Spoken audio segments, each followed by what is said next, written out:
Toriyama was a busy man. Outside of drawing Dragon Ball every week, he somehow managed to do more manga, video game designs, and a movie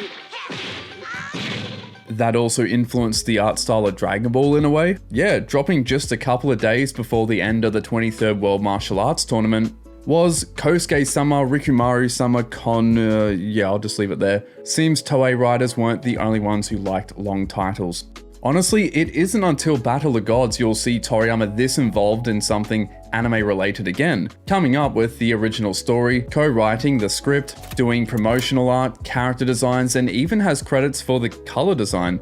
And that might come as a surprise to some, didn't Toriyama make Dragon Ball Z? But keep in mind that Toriyama was never really that involved with the anime side of Dragon Ball or Dr. Slump. According to him, he didn't even really watch it all too much. For the TV series, he did chuck some rough outlines for filler episodes when asked by Toei staff. Before Z, they didn't seem too concerned with that. And for the movies, he would review the scripts and contribute a few designs and maybe a name change on occasion, but that was sort of it. But man, was Toriyama excited about this thing. He makes like 6 separate comments throughout Dragon Ball's weekly chapters hyping it up. Even a couple of years later after it dropped, he was drawing crossover illustrations with Goku himself. In '95, when asked about whether Dragon Ball's anime had influence on his work, he ends up talking about this film. Even late last year in 2023, when the topic of anime came up, he cites this movie as his most memorable experience, and reminisces working with the director Toyo Ashida. It's also an incredibly rare moment where someone other than Toei is producing the anime. Even for other niche Toriyama adaptations like Cashman or Gogo Akman, you'll find them involved. Although, considering this wasn't an adaptation, it was a completely new standalone Toriyama story, it makes sense. At the same time, its animation team is made up by 2 particular studios that have garnered a dissatisfied group of dislikers among the anime fanbase. And the first being JC Staff, known for One Punch Man Season 2. Unfortunately, it seems like 5 people are familiar with anything they've done outside of that. So they've sort of been pigeonholed as the terrible studio behind Season 2. Despite that mess of a production, they are a fine studio and this is a well-animated film. The second is one that Dragon Ball Z fans will know all too well. Yeah, a couple of Dragon Ball animators made it over, and that is good old Studio Live. Yep, probably didn't expect to see them here. Quite famous for giant forehead Vegeta amongst other things, and yeah, just being one of the most disliked studios on Z, had a very heavy part in this film. In all seriousness, Live was actually a solid studio, and the quality of their Dragon Ball work, or lack thereof, was mainly to do with a single name, Yukio Ebisawa, the team's animation supervisor, who just generally struggled with drawing Dragon Ball, and honestly just about anything anime related post the 70s. But safe to say, he isn't here. Anyways, Kosuke time. Being greeted by flutes and a banjo isn't exactly what I expected, but it's a welcome one. What's even more unexpected is that this film's soundtrack is composed by the same guy behind Evangelion's and Bleach, Mr. Sagasu. Now the first few minutes are just a montage of the main character Kosuke and his brother Rikimaru just bouncing around on the hunt for this toad lizard. Looks sort of familiar. It also introduces us to pervy old man and scientific woman. Now, the obvious dynamic people will go to is Bulma and Roshi, which I can definitely see, although outside those 2 aspects, these 2 do feel like their own standalone characters. Sakurako is much more oblivious and quiet than Bulma ever was. Honestly, it reminds me more of how Roshi and Launch would interact. The undressing gag is actually quite similar to the one in chapter 27. Although instead of bald midget man ruining it for the old man, it's the appearance of an island this time. Then we come back to the main duo, and it wouldn't be a Toriyama story without some wood chopping. I'm unsure if he was a timber sports fan, but it's here. Although it isn't just a couple of punches and kicks here and there, this guy makes this Jenga looking timber twin towers. But seriously, I wish I knew who the animator was. It's all animated on ones and involves a lot of various pieces, so it takes a lot of consistency between the drawings to make sure it doesn't all melt. and that's easy to mess up for a newcomer. After that, we get our first proper introduction to the protagonist, Kosuke, and much like Sakurako, he isn't a Dragon Ball clone. He might not be the brightest, and honestly confusing chocolate for charcoal is a line I could easily see come out of Monkey Boy's mouth, but that's really it. In terms of plot, there is, in that case, a bit of Dragon Ball-ness, quite literally, as we find out there's a thing called a Dragon Stone. I mean, it's even the same shape. It really is just a blue Dragon Ball. Although the concept that the lives of the island's inhabitants are tied to the dragons themselves is quite a unique one. And while we're on dragons, the design itself reminds me a lot of Icarus, or Higher Dragon in the sub. Even the way it interacts with the characters is so similar to the way Icarus does with Gohan. Although of course Icarus was an anime original design by Minoru Maeda, and this came out well before Z Movie 4, so there's definitely a chance this is where his design was based off. Anyways, this brings us to our mustache dictator, voiced by Mercenary Towels actor, coincidentally enough.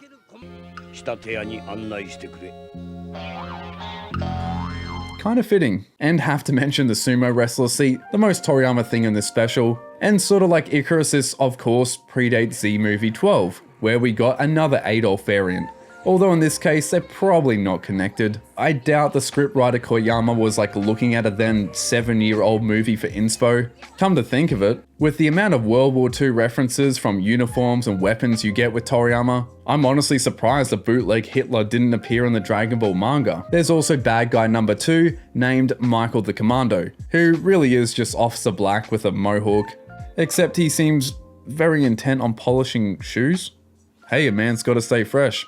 There's also the obvious World War II German-inspired uniforms for the soldiers, much like Commander Blue's group, as well as the red triangle patch on the sleeve. Yeah, it really is just the Red Ribbon Army at this point. Switching away from the plot and design talk, one area that I've only briefly touched on is the visuals. From the art style to the animation, so far it's quite nice. Background art has sort of a manga touch where clouds and hills are drawn with line work, rather than the more realistic and painterly approach you see in a lot of anime. It's also the first time you'll see highlights all over Toriyama's designs. In anime form, that is. Dragon Ball animators like Katsuyoshi Nakatsuru and Tadayoshi Yamamura would incorporate them into the series down the line, for better or worse, but this was a first. Even before Toriyama. Sort of. Yeah, although Toyo Ashida, the animation supervisor of this flick, had never actually worked on Dragon Ball, he had been a regular on Toei's Dr. Slump anime, so he was more than familiar with Toriyama's style. And honestly, it's quite on point. So on point that it ironically inspires Toriyama. According to the man himself, Ashida's style of shading piqued his own interest, and talks about how he changed up his own approach because of him. And it's clear to see. You can start to notice in Toriyama's illustrations after this film, whether Dragon Ball or Dragon Quest related, he starts using those classic white highlights for the skin and hair, which only become more dominant with time. And once again, back to that interview from December 2023, Toriyama was still speaking on the impact Ashida's style had on him, and went into further detail saying that through pursuing after the touch and speed he found in Ashida's art style, his own drawing time had been reduced to about 2/3 of what it used to be. Yeah, who would have ever thought that a studio live animator played a part in influencing Dragon Ball's art style, let alone one that had never even worked on the series. In terms of animation now, for the intro, it's bouncy and lively. I like the addition of smears on the background art. There's also a good amount of movement for the dialogue with Sakurako, and in the orange eating scene, the animator, whoever he or she is, gets pretty exaggerated with the facial expressions and poses, and that's always fun to see. Besides that, the first half is fairly limited. It's more so the action later on where you get the best bits, but yeah, nothing noteworthy outside that, so back to the story. So Sakurako seems to be mad keen on seeing a dragon. Kosuke is like, no, you're stupid, you'll scare him, oh, chocolate. So now she is granted a peek. We get some great background animation and camera work as Kosuke comes up the mountain and throws the rock, as well as some really pretty background art by Kobayashi Productions. And considering they also did background art for Ghibli's My Neighbor Totoro around the same time actually as this movie, as well as Angel's Egg, Lupin, the Fuma Conspiracy, and even on Miyazaki's own classic take on Lupin, The Castle of Cagliostro. All productions with phenomenal art. So really no surprise it's the same case here. Unfortunately though, this was only ever released on video, so you have that yellow tinge layered over everything, so a lot of the vibrancy that the original had is partially lost. Then Pochi the dragon makes his proper debut, swimming and eating flowers. Not what I expected from a dragon, but Toriyama has always liked to change things up. Anyways, these two somehow sense Adolf Man coming. Yeah, I kind of forgot the guy's name already. But who cares, it's action time. The bad guys are after the dragon stone, the villains, the red triangle army are here, and we got some mecha dropping in. Well, there's also that sumo thing that turns out to be a robot, but that fight lasts for about 5 seconds. Anyways, Toriyama might not be drawing this story, but the expressivity of the art makes you think he almost was. In the Dragon Ball or Dr. Slump anime, I feel that a lot of the more creative expressions you would see were usually when the anime staff were referencing Toriyama's own work. Of course, that's a bit of a generalization. You definitely had idiosyncratic animators like Keisuke Masunaga or Takeo Ide, which had no trouble with that, or even Taiichiro Ohara, although that expressivity in his case was often a bit subdued. But yeah, those guys weren't the norm. And considering in this case there of course was no source material to reference, Ashida does such a good job at bringing all those energetic quirks you'll find in Toriyama's art over. In regards to the animation style, it leans to quite a smooth and fast type of motion, with a lot of cuts being timed strictly on ones. Cool detail as well to have the machine gun still firing even after it had been like knocked down, but the two make short work of it, which leads to the main fight between Michael. I guess when your manicure session is interrupted, it's time to be kids. Won't lie, he actually has a pretty cool entrance. Having this rock like slowly crumble around, the hat flick, yeah, it's different. Apparently though, Rikimaru has never seen a black man before, so he confuses him for a robot. Unsure why a robot, but considering these are the same guys who referred to Sakurako as a creature when she first arrived, and spoke to her in English because they assumed Tokyo was a foreign country and were surprised she even spoke Japanese, and were confused over what a bicycle was. On second thought, it isn't too surprising. Now the warm-up fight is well animated but pretty short, but in the meantime the villains go after the dragon, and it was kinda surprising.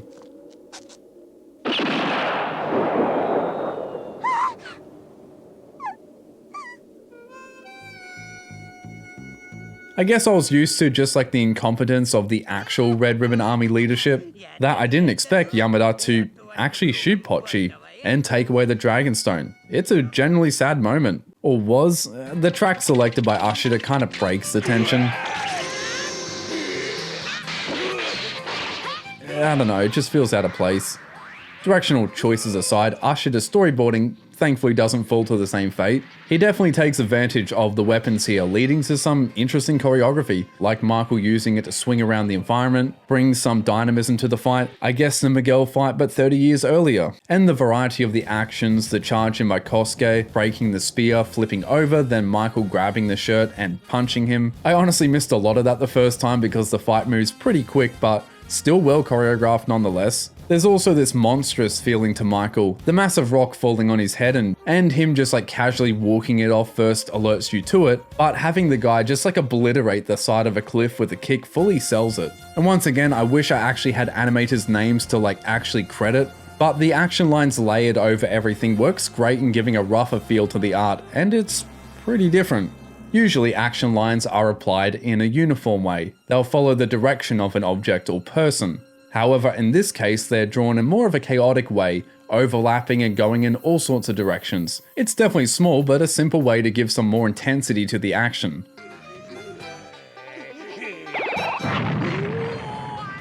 Also, that happens. Apparently, Kosuke has the ability to do fiery mouth blasts and also has shuriken on hand.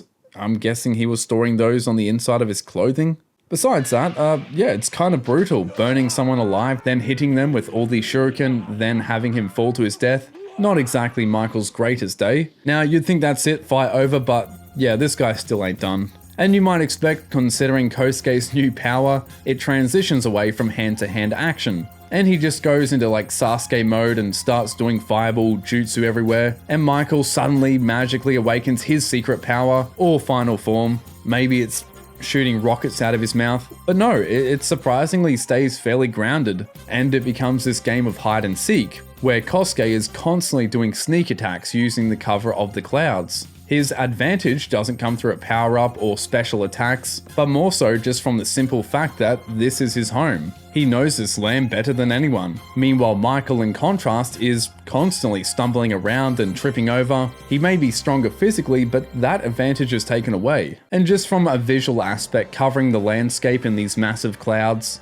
gives a distinct feel to the final battle. But not before too long, Michael gets in his whip, which adds a nice change up to the action, putting Kosuke at a disadvantage now. And just when it seems the job is done, Kosuke slides in on Lilypad Express, taunting Michael with rocks, stamping on his bald head to the point he speaks English. And so yeah, at this point Michael is just on the run, and Kosuke pulls his final move, the fireworks strike. It isn't anything crazy from an animation standpoint, but the thin rainbow color lines look really great. And then Michael disappears into the sky. Fight over. Then we come back to Pochi, and the Sting of Death is kind of taken away because she had babies. I'm unsure how, since she was the last dragon left and has been for some time, but whatever. But yeah, that's sort of how it's played off at first, until Kosuke's surgeon skills save the day. Also, apparently Rikimaru can do the fire breathing thing. There's then some more beautiful background art, the brothers get a bike, albeit a little different than expected, and it wraps up there. Overall, it's a fun, easy to follow story, nothing groundbreaking for Toriyama's work, but fun nonetheless. And even despite borrowing a few Dragon Ball tropes, it still has its own unique identity. And visually, as I've said, it's solid in all departments. And may as well mention a few of those Dragon Ball names that worked on this, since most of the audience has probably dropped off by now. Firstly, there's Emiko, comes partway through the Red Ribbon Army arc, and leaves the series just after the Fortune Teller Barber arc. Then there's animator Takahiro Yoshimatsu, who coincidentally fills in for Emiko, and is a regular through the 22nd World Martial Arts Tournament to the early King Piccolo arc. Definitely one of the strongest Outer Lives team at the time, and drops in once on the Dragon Ball Z TV series. Then there's Chikanaga and Matsushita, who make some guest appearances on a single Z movie each. With so little work, there isn't anything I can pull up of theirs in this case, but they both have worked on very well-known stuff outside of Old Z, like Vampire Hunter D, City Hunter, and a stack of design work across Pokemon in Chikanaga's case. Matsushita also was a regular animator on Sailor Moon and Crayon Shin-chan, so there you go. But with that final note brings us, of course, to the elephant in the room. I've already written up my thoughts on Akira Toriyama's passing, and I'm honestly unsure what's left to add. It still feels a bit surreal even now, seeing the newest chapter of Dragon Ball Super. There's just like something that feels kind of hollow knowing that the creator himself is gone. Anyways, I intentionally left this part to the end because I sort of just wanted to talk about Toriyama in the same way that I've always done. I mean, my very first video on this channel was on Toriyama's art style. That was back in 2018. And you know, maybe that's just denial, not wanting to accept that this is a new norm. But yeah, I guess I just sort of wanted to talk about him like he's still alive. Because like Kubo put it, I believe as long as the work exists, the author is not dead. With that, thank you to my patrons, and I'll see you later.